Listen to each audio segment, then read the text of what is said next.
je dis que partout, ne faiblissez pas, ça montait. Et quand ça montait, il faut changer de terme. Au lieu de continuer à parler de traite négrière, continuer à parler d'esclavage, il faut changer et puis parler maintenant de colonisation.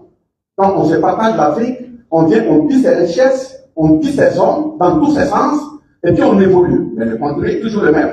Et le contenu, que ce soit de l'esclavage, que ce soit la traite négrière, que ce soit la colonisation, le dénominateur est commun. C'est comment déshumaniser l'Africain.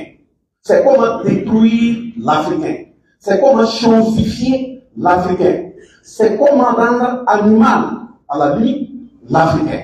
Donc, ça veut dire le contenu, que ce soit de l'esclavage, traite négrière, jusqu'à la colonisation, le contenu n'a pas changé.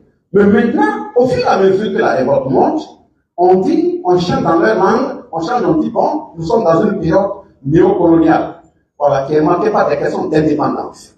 Ces questions d'indépendance, quand vous regardez, une façon de nous dire, ne vous plaignez pas. Maintenant, vous êtes maître de vous-même.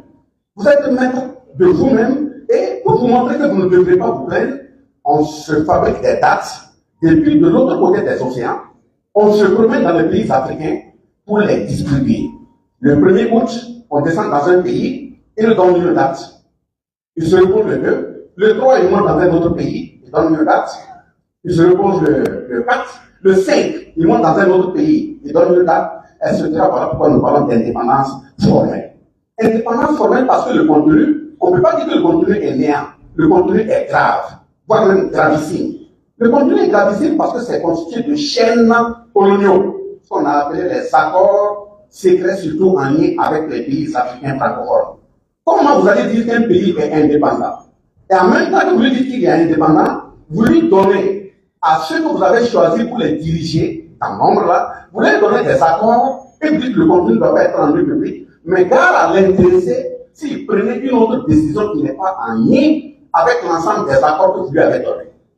C'est de dire, dans un premier abord, que nous, on doit reconnaître que la colonisation nous a fait du bien. Le fait qu'on a saccagé l'Afrique, là, on doit reconnaître que ça nous a fait du bien, et on doit même réverser des impôts, on doit payer ceux qui sont venus nous matraquer, s'il s'agit de nos grands-parents pour cela. Donc, c'est ça qu'ils vont appeler dette coloniale.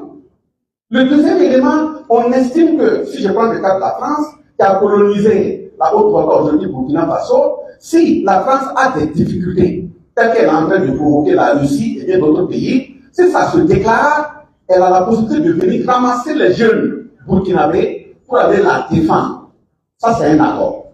Le troisième accord, on estime que la salle dans laquelle nous nous sommes assis, si on trouve de l'or dans le sous-sol, si on trouve du diamant dans le sous-sol, si on trouve du pétrole dans le sous-sol, ce n'est pas pour nous, c'est pour eux. Et ils doivent venir vérifier pour voir s'ils veulent ou s'ils ne veulent pas avant d'en disposer. Et quatrième élément, il faudrait que toutes les ressources qu'on va trouver sur notre sol, chaque année, on doit faire un point exhaustif, en tout cas des qualités de ressources humaines dans le sol là, et puis leur envoyer. Et cinquième élément, on ne doit pas aller payer, tel que le Burkina Faso, on n'a pas la possibilité d'aller payer nos armes pour nous défendre ailleurs. Même la formation de nos militaires et autres, c'est eux qui doivent le faire.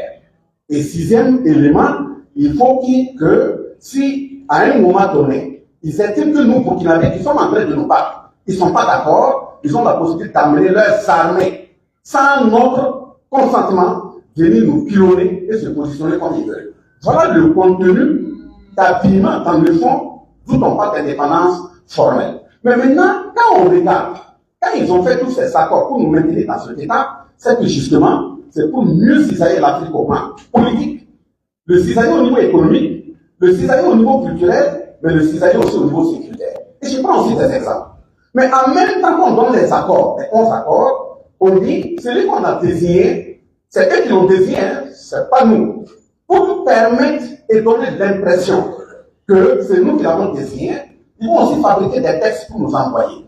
Et ces textes-là, ils vont appeler ça la Constitution. On dit que chaque pays a une Constitution, qui est la loi mère. Et dans le contenu de la Constitution, ce sont eux qui l'ont fait. À leur guise, ils prennent leur Nescafé, leur thé, ils regardent les virgules qui les arrangent, et puis ils articulent le contenu de la Constitution. Et dans ce contenu de Constitution, on dit, bon, il faut rapidement, conformément à la conférence de la Baule, il faut aller à des questions d'élection. Les présidents doivent être élus.